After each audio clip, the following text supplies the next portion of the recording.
You will know that you are living a mediocre life if more than one of the following things applies to you. You can't think of a single thing that you've accomplished that you are proud of. You've never failed in a significant way even once, that you can think of. There is nobody in the world whom you could ask a pretty big favor of requiring higher than usual effort, or trust and be reasonably sure they'd say yes without hesitation, or there is nobody in the world who could ask this kind of favor from you and be assured that you'll say yes without hesitation. You've never had even one bad day at work, in which every single task you were given required a monumental effort to get accomplished. You have not even once had your heart broken in half and plummeted to the depths of despair, wondering if life would ever be worth living again. You have never known someone whom you detested at first, but then eventually became close friends with because after getting to know them better, there was no possibility of not being close friends with them. The above is a very short list that could potentially have hundreds or even more things in it.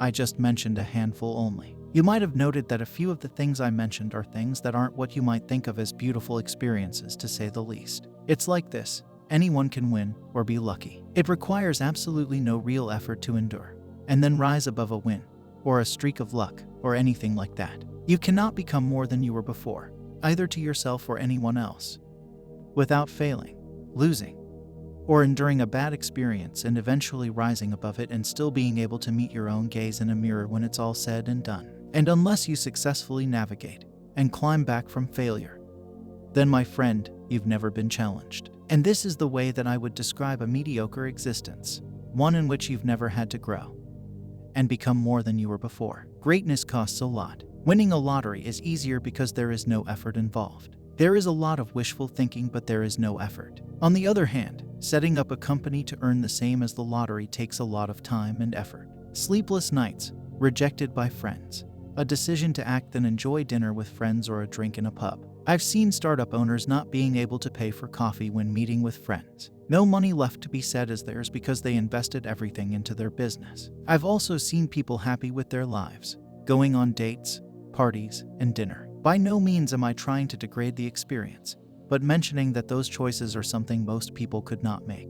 Greatness is achieved over time. Mike Tyson woke up at 4 a.m. and ran nearly 6 miles before he headed to the gym for his warm-up. After the warm-up, he headed to training and a bit of rest and training again. Would you do that? Steven Pressfield works from 10 a.m. to 3:30 p.m. every day, writing away at his desk without distractions. Can you do that? Most celebrities you admire hit the gym nearly 1.30 hours a day and have a strict diet. Can you maintain that? Most likely, the answers to those questions are no, because people only show the beautiful side of their lives, not the hard part. It takes a few hours to read a good book, but nearly half a year to write. The crushing feeling of doubt, the mundane activity associated with the hope of achieving something that will disappear in a mere matter of days. This is something most people cannot get used to. People are not content with mediocrity in their lives. They aspire for greatness, but when they fail, they give up because going on hurts more. So, people tolerate mediocrity because it is better than failing over and over to try to be great.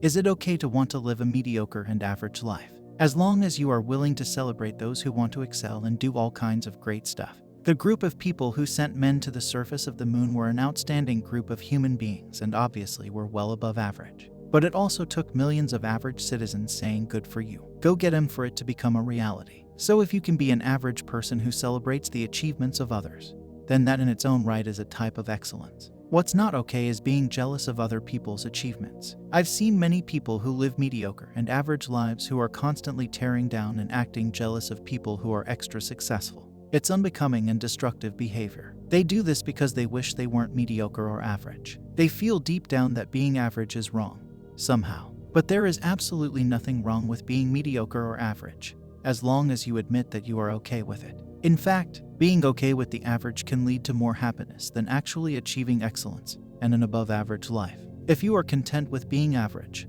the average is great. It is a realistic goal that can be quite stress-free. In fact, in some cases, chasing excellence can lead to a huge disappointment when a goal cannot be achieved, or possibly the feeling that you're never as excellent as you wish you were. So, if you're okay with being average, be average and be content with it. Not everyone is cut out to be average. It will be more stressful for certain people to accept being average. And the world needs people who strive for excellence and are well above average. This is where all the awesome things we have come from. But that doesn't make it wrong for others to live an average life. In conclusion, An average person with a good attitude toward other people's success is already above average.